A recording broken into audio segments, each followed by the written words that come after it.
Express, an international courier service. Andhra విశ్వవిద్యాలయ ప్రాంగణంలో వివాదాల మధ్య మహానాడు నిర్వహణకు రంగం సిద్ధమైంది. 3 రోజుల పాటు జరిగే అధికార పార్టీ పండగకు ఏయూతో పాటు నగరం ముస్తాబవుతోంది.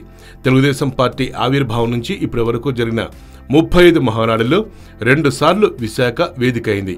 ఈ 36వ మహానాడు ప్రత్యేకత ఏంటంటే చంద్రబాబు తనయుడు మంత్రి లోకేష్ బాబుకు భజన చేయటమేనన్న వాదనలు స్వయంగా ఆ పార్టీ వర్గాలే అంటున్నాయట. పార్టీలోనూ ప్రభుత్వంలోనూ ఇప్పటికే పెత్తనం సాగిస్తున్న లోకేష్ను ఈ మహానాడు వేదికగా మరింత మోసేందుకు కూడా రంగం సిద్ధమైపోయిందిట. ఈ క్రమంలోనే మహానాడు వేదికైన ఏయూ ప్రాంగణం మొత్తం లోకేష్ ఫ్లెక్సీలతో నిండిపోయింది. నగరంలోనూ చుట్టుపక్కల ప్రాంతాల్లోనూ ఏర్పాటు చేస్తున్న బ్యానర్లో ఎక్కడ చూసినా చిన్నబాబు ఫోటోలే కనబడుతున్నాయి. అందరికీ ఇప్పుడు లోకేష్ ప్రసంగాలపై గుబులు పట్టుకుంది. ఇప్పటికే ఎన్నోసార్లు లోకేష్ బాబు పరిపక్వత లేని ప్రసంగాలు, అనర్ధపు మాటలతో తలపట్టుకుంటున్న టీడీపీ నేతలకు మహానాడులో లోకేష్ ఏం ప్రసంగిస్తారోనని గుబులు పట్టుకుందట. అసలు మహానాడు మొత్తం లోకేష్ చుట్టే తిరుగుతుందట.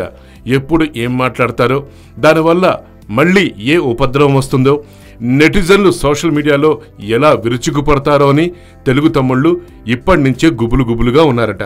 అంతేకాదు, లోకేష్ మంత్రి అయిన తర్వాత జరిగే తొలి మహానాడులో ఆయన ఏం మాట్లాడతారు, ఎటువంటి అచ్చుతప్పులు మాట్లాడి నవ్వుల పాలవుతారనంటూ టీడీపీ పెద్దలు టెన్షన్లో ఉన్నారట.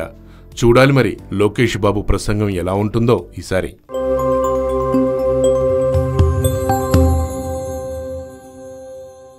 హాయ్ యోయో వ్యూవర్స్, సబ్స్క్రైబ్ చేసేటప్పుడు అక్కడ ఉండే గంట సింబల్ను ప్రెస్ చేయడం మర్చిపోవద్దు.